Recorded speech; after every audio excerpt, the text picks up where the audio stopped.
तो hello everyone, एक बार फिर से आप सभी को स्वागत है हमारे YouTube channel spark X education में। तो अब तक पिछले लेक्चर्स में हमने देखा how to balance chemical reaction. तो आज से अपने लेक्चर को वहीं से कंटिन्यू करते हैं और आज हम पढ़ने वाले हैं types of a chemical reaction. लेकिन उसको पढ़ने से पहले हम दो चीज़ें और समझ लेते हैं। एक होता है एक्सोथर्मिक रिएक्शन और एक होता है एंडोथर्मिक रिएक्शन। तो एक्सोथर्मिक रिएक्शन मतलब क्या होता है? ऐसा रिएक्शन बच्चों जिसमें कोई हीट रिलीज हो, यानी कि रिएक्शन होने के बाद में हीट रिलीज हो, तो उसे हम बोलते हैं एक्सोथर्मिक। जो एक्सो का मतलब होता है ना बच्चों, एक्सो का मतलब ही होता है हमेशा लॉस। क्या होता है एक्सो का मतलब? लॉस, यानी कि जहां पर हीट लॉस हो यानी कि हीट रिलीज हो उसे क्या बोलते हैं हम लोग? Exothermic reaction. जैसे कि आपने एग्जांपल में देखा होगा, जब कैल्शियम ऑक्साइड को पानी के अंदर डालते हैं तो वहां पे क्या होता है? कैल्शियम हाइड्रोक्साइड बनता है प्लस हीट निकलती है। आप देखते हो कि पानी उबल रहा होता है जब आप चूने को पानी के अंदर डालते हो, तो वहां से क्या समझ में आता है कि ये कैसा रिएक्शन है? ये एक है एक्सोथर्मिक रिएक्शन, जहां पर क्या हो रहा है? हीट रिलीज हो रही है या फिर हीट का क्या हो रहा है? लॉस हो रहा है कि हीट वहां से कम हो रही है, ठीक है, और हीट प्रोड्यूस हो रही है। उसे क्या बोलेंगे हम लोग?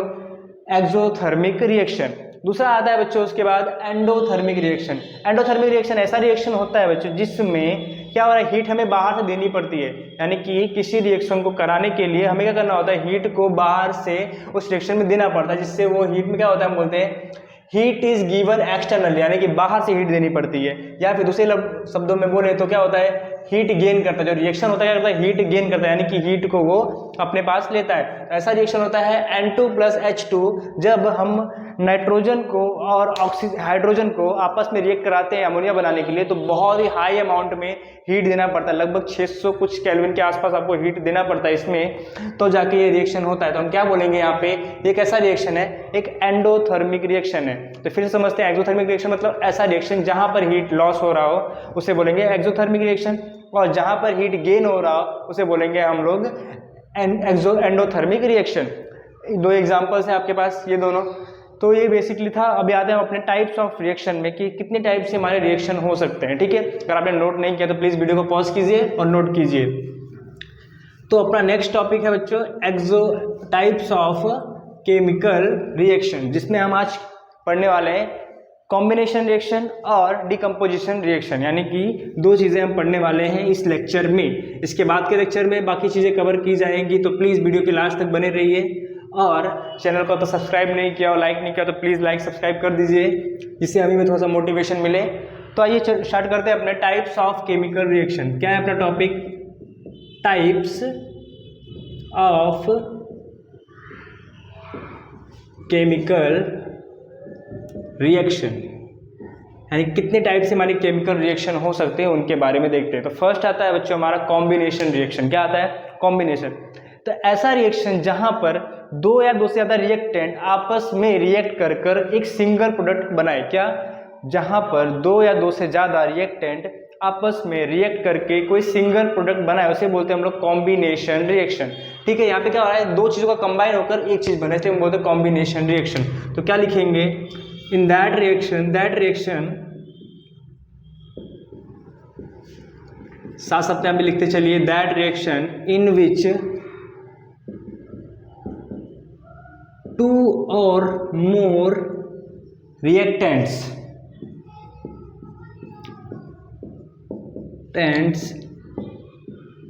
react with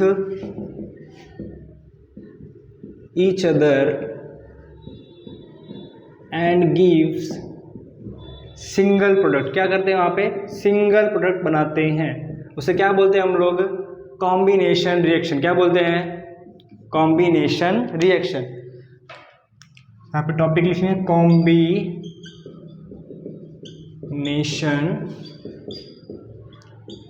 reaction. तो ऐसा रिएक्शन जहां पर दो या दो से ज्यादा रिएक्टेंट्स आपस में रिएक्ट कर कर क्या बनाते हैं? एक सिंगल प्रोडक्ट बनाते हैं, उसे हम बोलते हैं कॉम्बिनेशन रिएक्शन।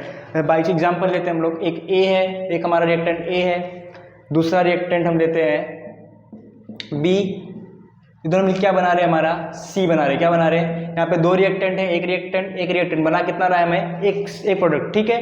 तो दो रिएक्टेंट मिलकर कितना बना रहे हैं? हमारा एक प्रोडक्ट। इसलिए क्या बोलेंगे हम लोग? ये कैसा रिएक्शन है? Combination reaction. जिसमें एक एग्जांपल में हम लेते हैं अपना H2 + O2 गिव्स H2O, यानी कि एक हाइड्रोजन यहाँ पे देखिए आप, एक प्रोडक्ट यहाँ पे, एक रिएक्टेंट यहाँ पे, दो रिएक्टेंट हो गए, कितना प्रोडक्ट बना हमारा? एक। तो उसे बोलेंगे हम लोग कॉम्बिनेशन रिएक्शन।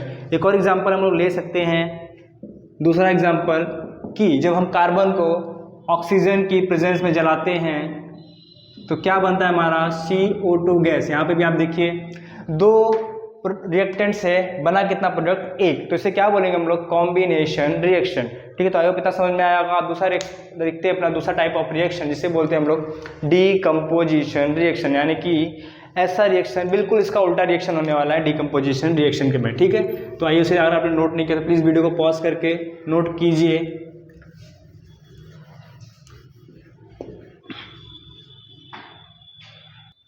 तो यार आ जाए तो दूसरे अपने रिएक्शन पे, जिसका नाम है डीकम्पोजिशन रिएक्शन। इसका नाम से पता चल रहा होगा डीकम्पोज होने वाला है, यानी कि अलग अलग होने वाला है कुछ यहाँ पे। ठीक है, तो क्या होता है ऐसा रिएक्शन? ये रिएक्शन होता है जहाँ पर एक सिंगल रिएक्टेंट मिलकर दो या दो से ज़्यादा प्रोडक्ट तैयार करता है। पहले हमने क्या देखा कि दो या दो से ज़्यादा रिएक्टेंट मिलकर सिंगल प्रोडक्ट तैयार कर रहे थे। यहाँ पे क्या होगा? एक सिंगल रिएक्टेंट मिलकर, एक सिंगल रिएक्टेंट अकेले ही दो प्रोडक्ट तैयार करेगा। ठीक है, तो ऐसा रिएक्शन क्या बोलते हैं? Decomposition reaction. ठीक है, तो क्या होता है definition? The reaction in which from a single reactant, कहाँ से?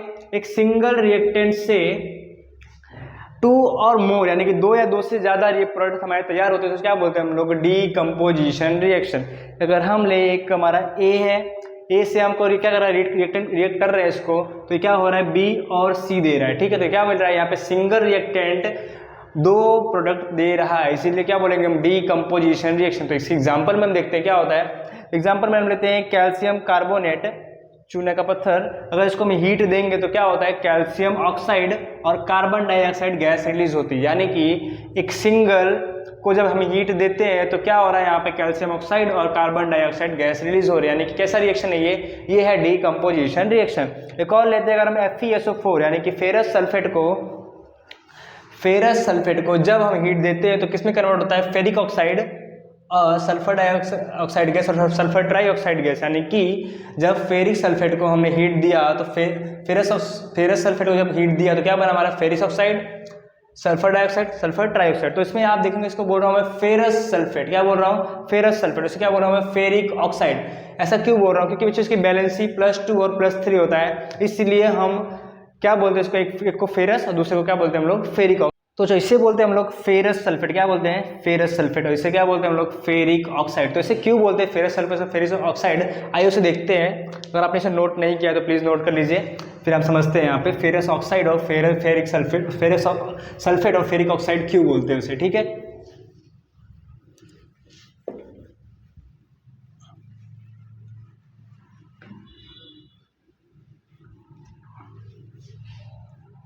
तो हमने क्या बोला? फेरस सल्फेट, यानी कि FeSO4। क्या बोलते हैं हम लोग इसे? Ferrous sulphate. क्या बोलते हैं? Ferrous sulphate. ठीक है, और इसे हम क्या बोलते हैं? Ferric oxide, Fe2O3। इसे क्या बोलते हैं हम लोग? Ferric oxide. ऐसा क्यों? क्योंकि इसका जो बैलेंसी है बच्चों, उसकी वजह से इसका दो नाम पढ़ के तैयार हुआ। ठीक है, इसकी बैलेंसी होती है +2, इसलिए हम बोलते हैं इसको फेरस। इसकी बैलेंसी होती है +3, इसे हम बोलते हैं फेरिक। ठीक है, तो कैसे +2 आता है आपको पता होगा कि सल्फेट का जो होता है हमारा, क्या होता है बैलेंसी? -2। क्या होता है? -2। अगर आपको किसी बैलेंसी फाइंड करनी हो या फिर कोई कंपाउंड बनता है तो वहाँ पे बैलेंसी कितनी होती है? पूरी 0 हो जाती है। ठीक है, इसे न्यूट्रल कंपाउंड भी बोलते हैं हम लोग। ठीक है, तो हम फिर इसका Fe का निकालना, तो क्या करेंगे? Fe को x मान लिया। इसका कितना होता है बच्चों? इसका होता है -2 इक्वल टू कितना होना चाहिए? 0। तो आपको पता है अगर यहाँ से निकालेंगे तो x की वैल्यू कितनी आ जाएगी? +2। तो यानी कि इसकी बैलेंसी कितनी आ जाएगी? +2, इसलिए बोलेंगे हम लोग फेरस सल्फेट।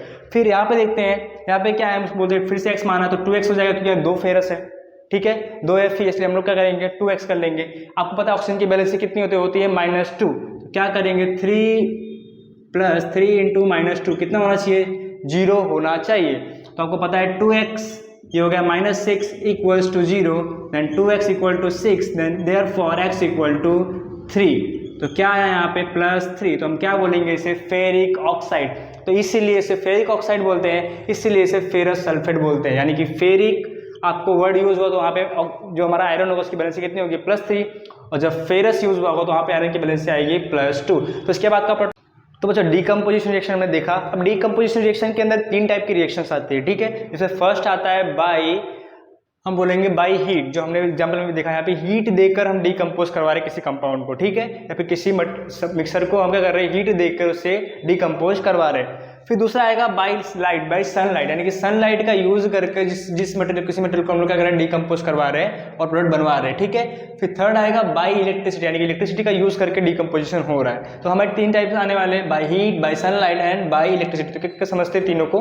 तो फर्स्ट बोलता है बाई हीट, तो ऐसा रिएक्शन, एक ऐसा डीकम्पोजिशन रिएक्शन जहां पर हम क्या कर रहे हैं, हीट दे रहे हैं किसी को और वहां पे प्रोडक्ट तैयार हो रहा है, ठीक है। जैसे हम CO3 का एग्जांपल लिया था कैल्शियम कार्बोनेट का, जहां पर हमने क्या दिया, इसको जब हीट दी तो ये कैल्शियम ऑक्साइड और कार्बन डाइऑक्साइड में गैस में टूट गया, यानी कि हीट देने पे ये टूटा किसमें, कैल्शियम ऑक्साइड और कार्बन डाइऑक्साइड, ठीक है। डीकम्पोजिशन रिएक्शन होगी, यहाँ पे 2 प्रोडक्ट तैयार हो रहे हैं हमारे, ठीक है। सेकंड आता है बाई सनलाइट, जहाँ पे सनलाइट का यूज, यानी कि सनलाइट जब किसी कंपाउंड में पड़ती है, मटेरियल पड़ती है, तो डीकम्पोज हो रहा है 2 भाग में, दो टाइप के प्रोडक्ट दे रहा है, तो उसे क्या बोलेंगे, बाई सनलाइट डीकम्पोजिशन, ठीक है। ऐसा डीकम्पोजिशन रिएक्शन जहाँ पर सनलाइट का यूज हो रहा है। जैसे हम लेते हैं Ag से, यानी कि सिल्वर क्लोराइड के ऊपर जब भी सनलाइट गिरती है बच्चों, तो Ag में और Cl2 यानी कि इन 2 भागों में टूट जाता है। इसीलिए आप देखते हो कि सिल्वर, अगर आपने सिल्वर क्लोराइड देखा होगा, कभी लैब में गए होंगे, तो उसे ब्लैक कलर की बोतल में रखा जाता है। क्यों?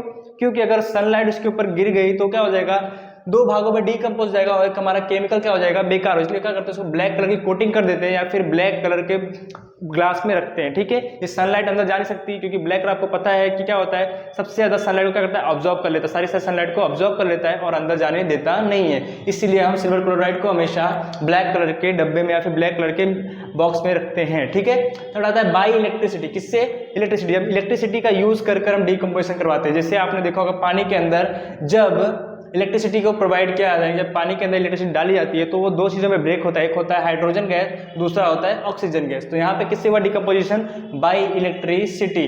तो आई होप इतना आपको समझ में आएगा बच्चों। नेक्स्ट लेक्चर में हम देखने वाले हैं डिस्प्लेसमेंट रिएक्शन, जहाँ पे हम देखने वाले एक्टिविटी सीरीज के बारे में देखने वाले हैं और डिस्प्लेसमेंट रिएक्शन के बारे में अच्छे से पढ़ने वाले। तो अगर आपको यहाँ पर समझ में आया बच्चों, तो वीडियो को लाइक कर देना, वीडियो को सब्सक्राइब कर देना, सॉरी चैनल को सब्सक्राइब कर देना और ज़्यादा से ज़्यादा अपने दोस्तों को शेयर करना। और कोई सजेशन हो तो प्लीज़ कमेंट बॉक्स में कमेंट करना। Thank you.